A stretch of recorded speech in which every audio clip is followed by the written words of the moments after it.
નિશાળ એટલે શું? નિશાળ એક જ્ઞાન મેળવવાનું પવિત્ર સ્થાન છે.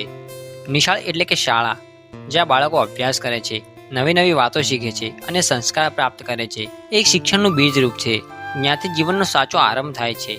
જીવનમાં શાળાનું મહત્વ શું છે? શાળા માત્ર અભ્યાસ માટે નથી, પણ એ જીવનમાં દરેક પાસા માટે આપણને તૈયાર કરે છે.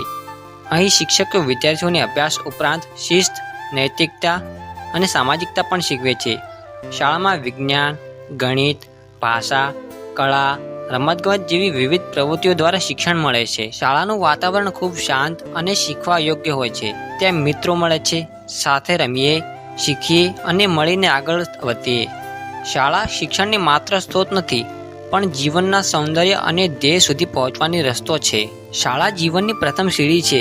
આપણે જીવનમાં જે સફળતા પ્રાપ્ત કરીએ છીએ તેની શરૂઆત શાળાથી જ થાય છે.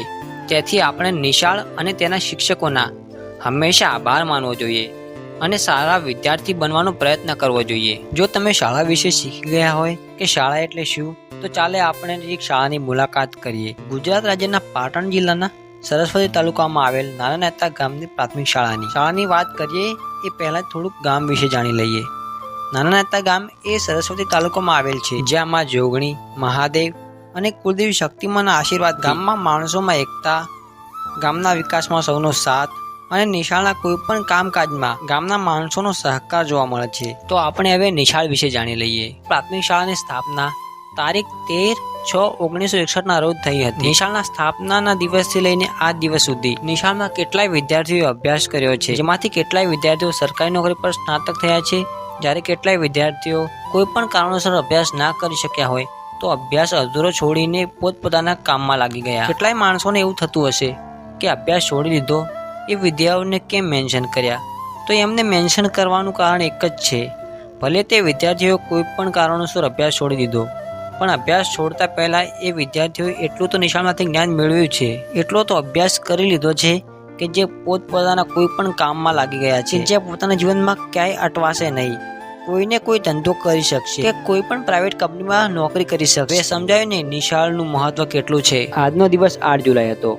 આપણે નાના નાના પ્રાથમિક શાળામાં બાળમેળાનું આયોજન કરેલું હતું, જેમાં સૌપ્રથમ વિદ્યાર્થીઓને વ્યસન મુક્તિ વિશે માહિતી આપવાની હતી.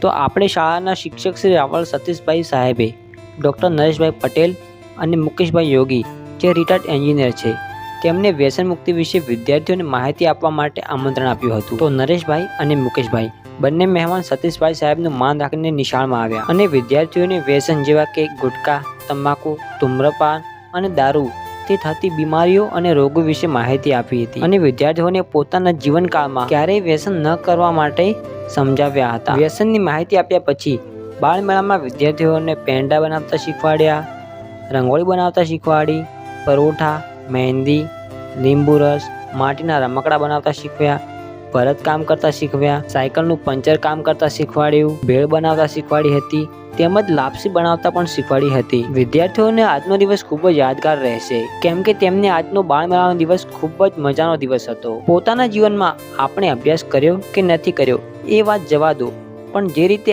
આપણે આપણું જીવન બરબાદ કર્યું છે એ રીતે આપણે આપણા બાળકોનું જીવન નથી બગાડવાનું. તેથી પોતાના બાળકોને નિયમિત નિશાળે મૂકવા, જેથી તેમનું જીવન સુધરે અને ભણી ગણીને આગળ વધે.